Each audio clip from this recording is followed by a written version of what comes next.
Hello, beautiful souls. Thank you so much for clicking on this video. My name is Carolyn, and this channel is all about true crime, mystery, and anything abnormal. I highly recommend subscribing because this channel is definitely a vibe.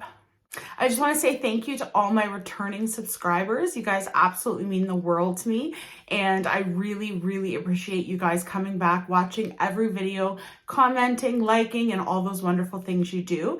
If you're new here, then welcome, and I hope you enjoy the story. Today's story takes place on August 15th, 2016 in Jupiter, Florida. Around 9 p.m., a man by the name of Jeff called 911 begging for emergency services. He said that there was a woman across the street who had been beaten up by a man. He had gone over to try to help her, and he himself had been attacked. He was able to escape, and he had ran back to his own home, and he was making the phone call from his house. And the 911 operator asks if the woman is conscious, and he says no. And he also says that he is bleeding profusely. It seems as though in the middle of the 911 call is when he realized how badly injured he had been. The attacker that Jeff was talking about on the 911 call was 19-year-old Austin Harrouff. Austin was born December 21st, 1996. Austin was born to Wade and Mina Harrouff. He also had a younger sister by the name of Haley. He was very intelligent. He was shy, but he did have a lot of friends. Because he was shy, his dad decided to put him in football, thinking this might help kind of bring him out of his shell, make him a little bit more social. When Austin was 13 years old, his parents got divorced. Him and his sister ended up living with their mother, but they both had very close relationships with their father, and they both spent a lot of time with their father as well. Austin was not only into football, he was very interested in wrestling as well, and he played on the teams at school. He was very focused on fitness, and he really wanted to be in really good shape. His idol was Arnold Schwarzenegger, and he very much admired him. Austin attended the University of Florida, and he was studying exercise science. He was described by friends in his fraternity as a fun guy, a guy who loved playing practical jokes on his friends, and everyone really liked him. He was quite popular and seemed like a pretty normal guy, but that would start to change. Austin had started drinking alcohol at the age of 17, and as he had gone on to university, he claimed that he had felt a lot of pressure by his frat brothers to drink more and more. And then Austin decided he was going to stop drinking for health reasons, which, I mean, in a normal situation, you'd think, yeah, that's pretty good decision. If you want to be in peak physical health, cutting out alcohol is probably one way you would like to achieve that. The problem was his alternative was he was going to stop drinking alcohol and he was going to start doing drugs. So, and he's not just talking about smoking a bit of weed. He would do mushrooms, he would do LSD, like he was really into drugs that somehow he thought alcohol made it unhealthy, but drugs, not a problem for Austin. I don't quite get it, but his thinking at this time starts to become farther and farther from reality. He also at university did drugs like Adderall and Molly, which again, I don't know if stopping alcohol to be healthy, the healthy choice is then to start doing Adderall and Molly, but this is what Austin decided. And Austin's mood started to change drastically. He would have huge highs and huge lows. One minute he would be laughing and having a great time. The next he would be in a fit of anger, and he was just becoming very unpredictable. Growing up, he had never really exhibited mental health issues. He did have a bit of depression here and there, but it was never very severe as far as anyone knew. And it didn't seem to really impact his life in any major way. Austin started exhibiting very concerning behavior beginning in June 2016. That was 2 months before the 911 call, and he would go on to commit an absolutely heinous, bizarre crime. He was home from university staying with his parents, and this is where his parents started to notice these drastic mood changes.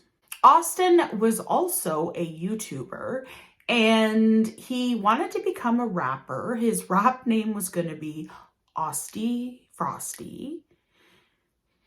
Interesting choice, but okay. But the significance of his YouTube channel is that his videos, you could kind of see a decline. At the beginning on his YouTube channel, he would talk about being a rapper and he would talk a lot about fitness, but slowly you could almost see a downward spiral where he wasn't making a lot of sense. He was very confusing. He would go on and ramble about things and not make a lot of sense. And this is also how he was behaving in his everyday life. So during this summer, he is living at his mother's house, and also his sister is living at his mother's house. And his sister would wake up in the middle of the night and Austin would be standing above her. And when she would ask Austin, "What are you doing?" he would say that he was protecting her and making sure that no evil spirits got to her. For a brief period that summer, Austin had worked at his dad's dental practice. His dad was a dentist, and he hired Austin to kind of help at his dental practice. This did not last long because Austin would have very strange conversations with his father's clients, and it was clear that he was not in a mental state that he should be working at this dental practice. You would think at this point there might be some alarm bells going off with his family and concern for him, but it didn't seem like they were really concerned, I think, as much as they should have been, or as concerned I would have been if I would have seen someone in this state. He had a girlfriend named Katie who lived in Tampa, and sometimes he would go and spend the weekend with her. And he would confide a lot in her, and he would talk about how he was seeing evil spirits. Sometimes he would say he would see evil spirits, but he didn't know if he was asleep or awake when he saw them. Hallucinations were not something new to Austin. They were getting dramatically worse and intensifying.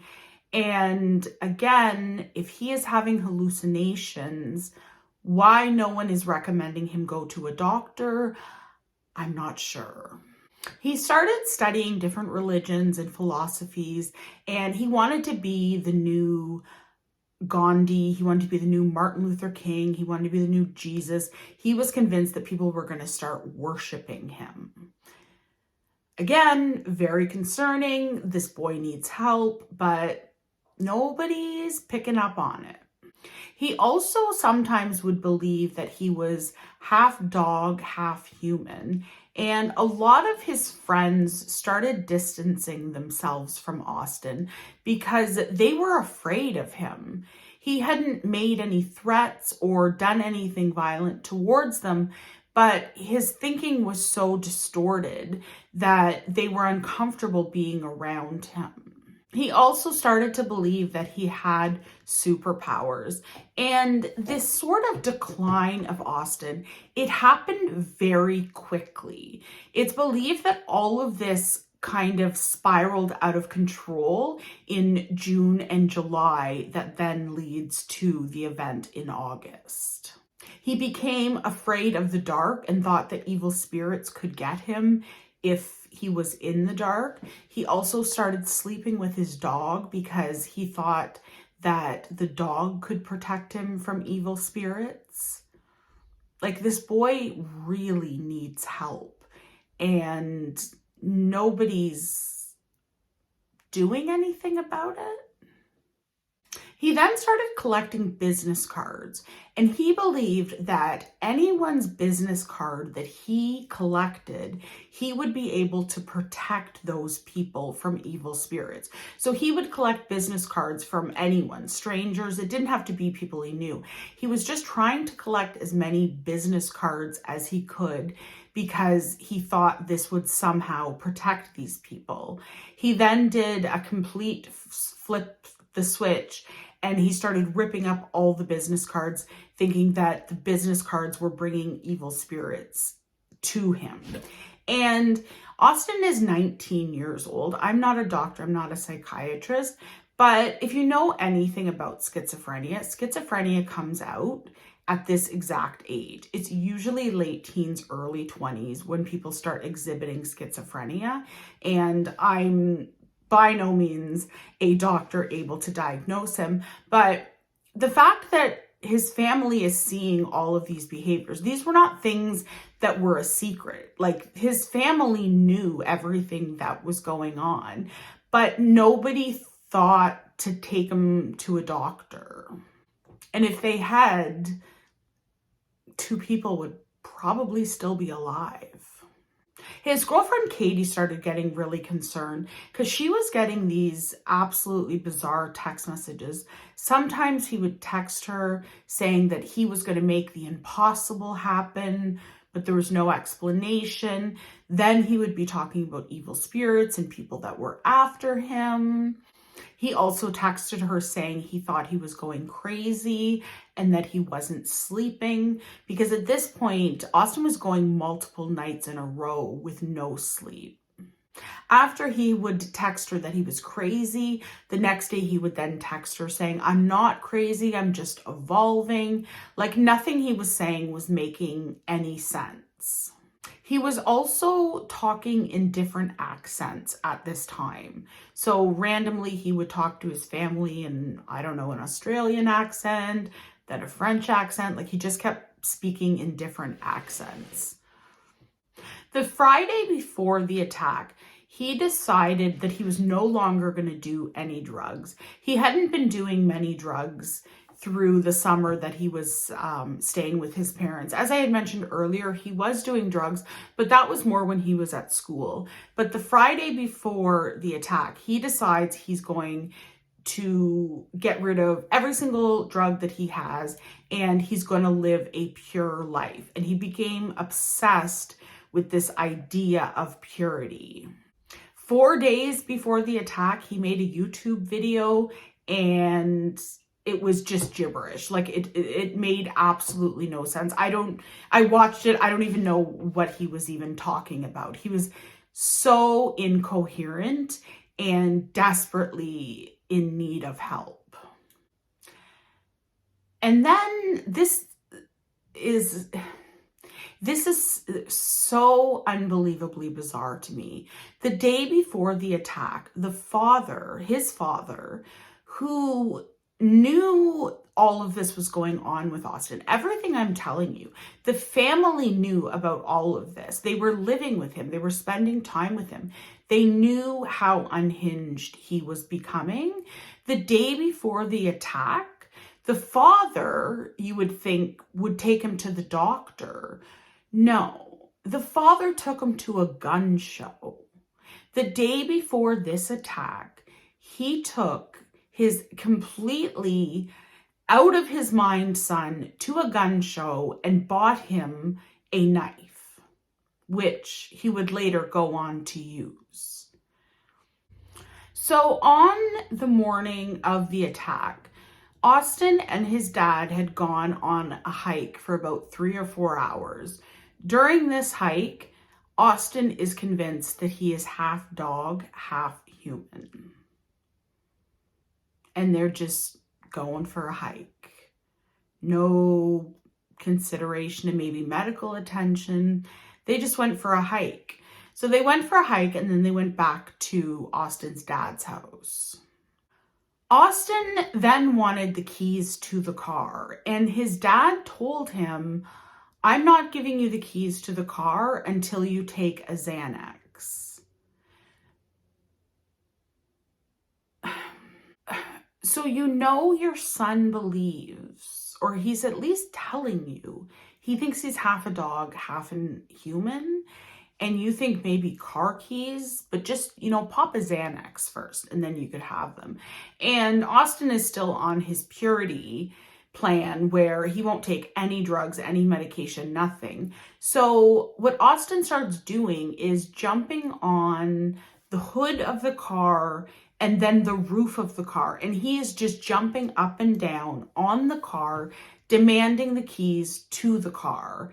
And the dad gives him the keys.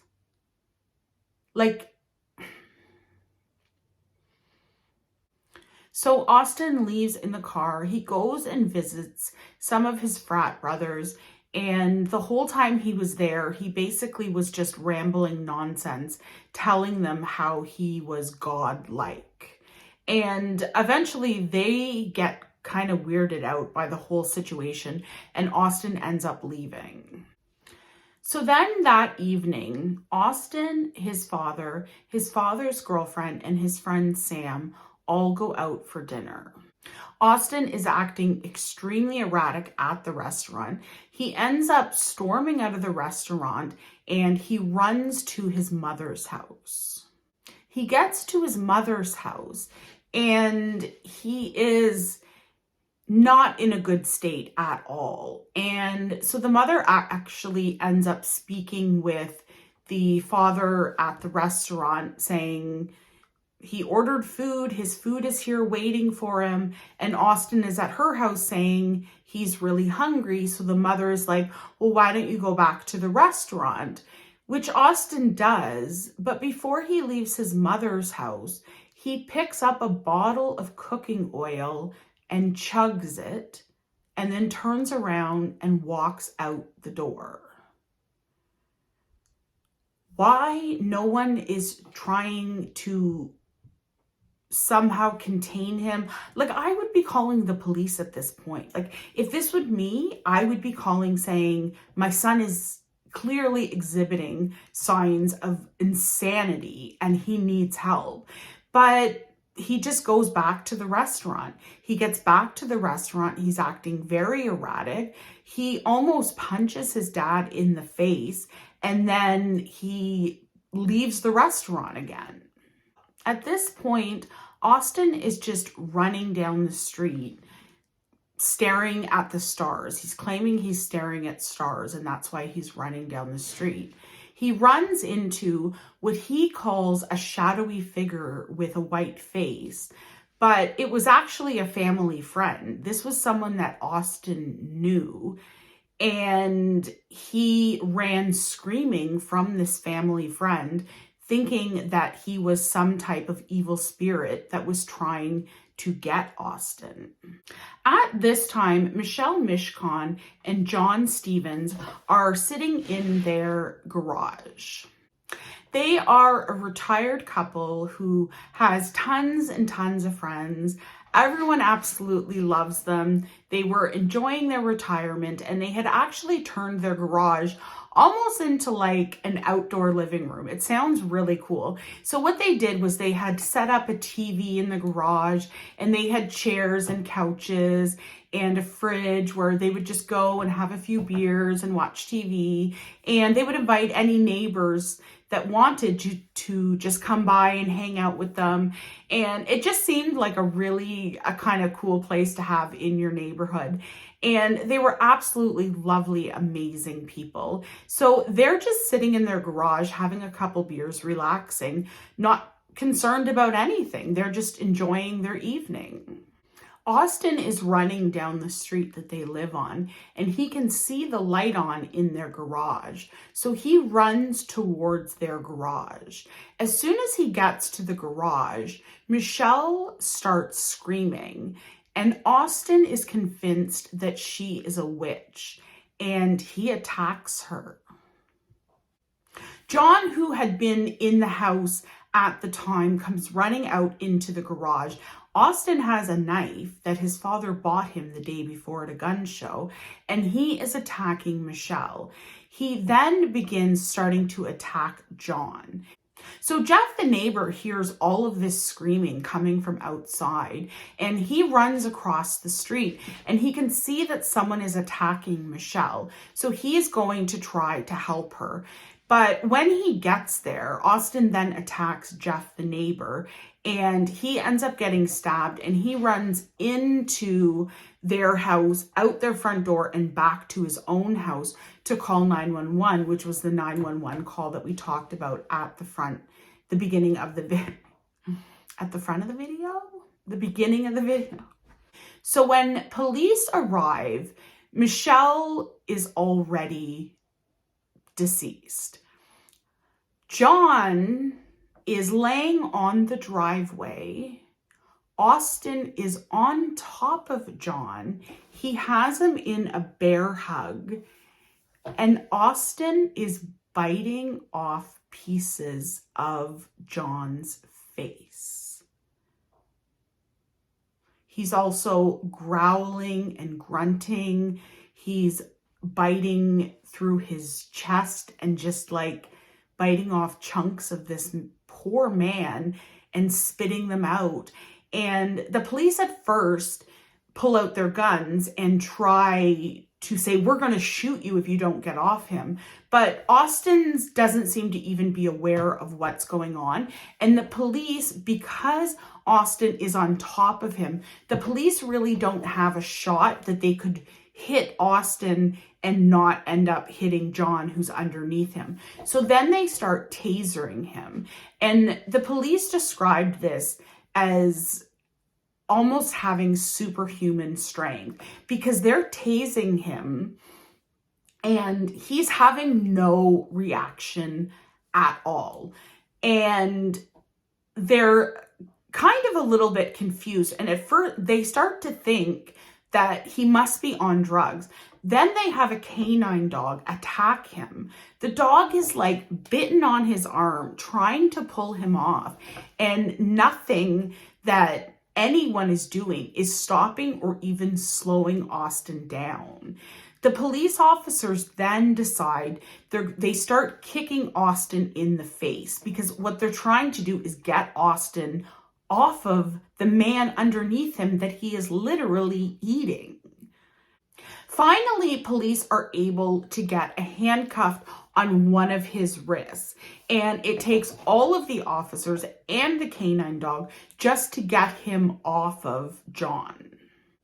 So the police finally get him in 2 handcuffs and get him in the back seat of a car. And unfortunately, Michelle and John were both pronounced dead at the scene. What the police don't quite know yet is that while Austin was in the garage, he went up and there was like a bottle of some type of cleaner, and Austin had started chugging this chemical. And the police think he must be on drugs. This is in Florida, and it's in 2016, kind of around the time when, I don't know if you've heard of the drug Flakka. It's also sometimes called bath salts. There'd been another incident where someone had taken this drug and eaten someone's face. So the police are thinking, okay, when they do a toxicology on this guy, he's going to be on some type of crazy wild drugs. Because Austin had been attacking this man so ferociously, he had actually broken some of his teeth by trying to bite through this man. So police take Austin to the hospital, and because he has drank this some type of chemical, he's burned his mouth, his esophagus, his stomach, his kidneys failing, he's having problems with his lungs. Like, they almost don't even believe that he's going to live. He ends up being in the hospital for 2 months and then recovering. But the shocking thing is that Police immediately, they want a drug test because they are like, this guy had superhuman strength. That is not strength a person has. Like, you need to be on some type of drug to have that type of strength. And just, it was almost as though he couldn't feel pain. He couldn't feel the taser. He couldn't feel the dog attacking. So they do a drug test and it comes back completely clean. And police are so confused at this point. There were small traces of THC, but THC stays in your system for quite a long time. So the amount of THC he had in his system, it would have been, he had smoked it quite like maybe a month or before this attack had happened. And nobody's smoking weed and eating faces, so we don't need to worry about that. But police are just dumbfounded by what they experienced and being told there's no drugs. They end up doing another drug test because they almost don't believe it, but his toxicology was clean. So after 2 months, he had recovered enough that he could be, charged for this crime.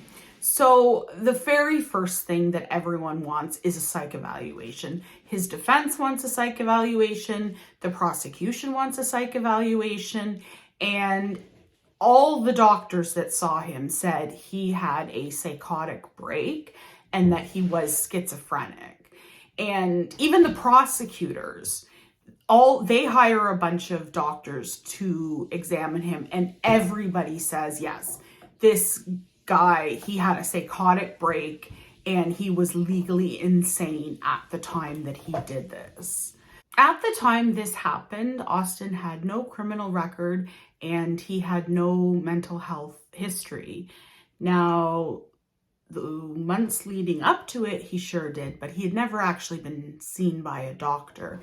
And one thing that I just think is devastating is the 911 call that the neighbor had made was at around 9 p.m. Around 11 p.m. that night, Austin's mother decides now is the time to call 911. And she calls and says, my son's acting erratic. I'm afraid, he may hurt himself. And it was too late. It was too late. But as I had mentioned earlier, at 19, it's kind of the age where when someone is schizophrenic, this is when they start, exhibiting the behaviors, hearing voices, seeing hallucinations. And I just want to say, schizophrenic people are not dangerous. It's very unlikely that someone who is schizophrenic will do anything violent.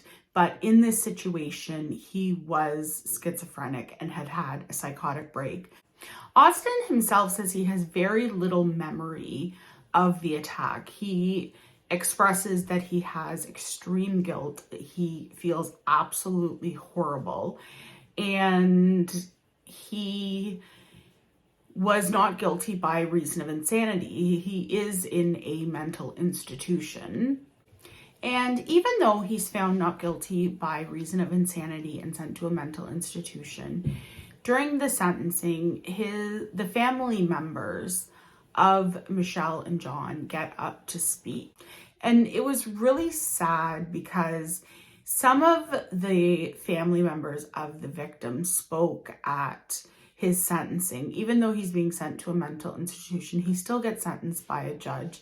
And a couple of them got up to speak, and they very firmly believe that he was on drugs. They believe the toxicology was wrong, or I believe one of them thinks that he was on some type of drug that was not detected by police.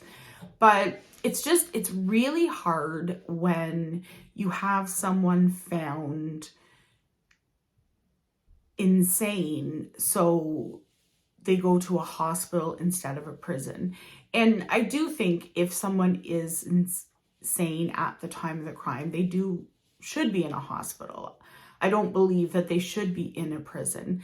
But it's so hard when you think of the family who, could you imagine if this had happened to your family member? Especially what happened to John. It's it's horrible. And then PETA gets involved, and they send a letter to the prison requesting that Austin be given vegan meals, because I guess Austin decided after this he wanted to become a vegan. And that is the end of today's story. Let me know in the comments below if you have heard of this story before and what your thoughts are. I love when everyone gets down in the comments and is giving their opinions. It definitely is very interesting to hear different perspectives from different people. And I always appreciate all the love and support you guys show the channel. And if you'd like to support the channel, please stick around and watch another video, and I will see you in the next one.